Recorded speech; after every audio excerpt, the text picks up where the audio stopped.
Les pays occidentaux poursuivent leur soutien militaire à l'Ukraine. Le Pentagone vient ainsi d'annoncer l'octroi d'une nouvelle enveloppe de 2 milliards de dollars, comprenant davantage de munitions et une variété de petits drones de haute technologie. La Pologne s'est dite prête à former les pilotes ukrainiens aux avions de chasse F-16. De son côté, le Danemark a également exprimé son intention d'envoyer des avions de combat à Kiev. La Suède a pour sa part indiqué qu'elle enverrait une dizaine de chars Léopard 2 ainsi que des systèmes de défense aérienne. À mesure que l'Occident accroît son engagement militaire, la perspective d'une escalade semble s'accroître. On écoute Owen Fairclough depuis Washington. Les troupes ukrainiennes se familiarisent avec les chars Léopard allemands, espérant que cette nouvelle puissance de feu pourra leur donner l'avantage dans le conflit avec la Russie. Ces chars seront une grande aide pour notre armée. Après les avoir maîtrisés, après les avoir utilisés en conditions de combat, je pense que cela aura un très grand effet.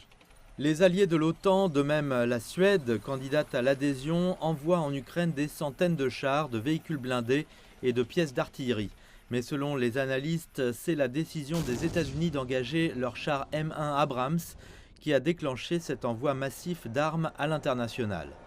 Le président Joe Biden a d'abord résisté aux pressions en faveur de l'envoi de chars américains en Ukraine, puis a nié avoir succombé aux poussées diplomatiques européennes, visant à présenter un front occidental uni dirigé par l'OTAN. Mais quelles que soient les discussions qui ont eu lieu en coulisses, cet afflux massif d'armes est un moment important dans un conflit caractérisé sur les médias sociaux par l'étiquette de la Troisième Guerre mondiale. Et pour marquer le premier anniversaire de ce que la Russie qualifie d'opération spéciale, visant à protéger sa souveraineté de menaces non spécifiées, M. Biden a promis une aide militaire encore plus importante lors d'une visite surprise à Kiev. Ensemble, nous avons engagé près de 700 chars et des milliers de véhicules blindés, 1000 systèmes d'artillerie et tout cela pour défendre l'Ukraine.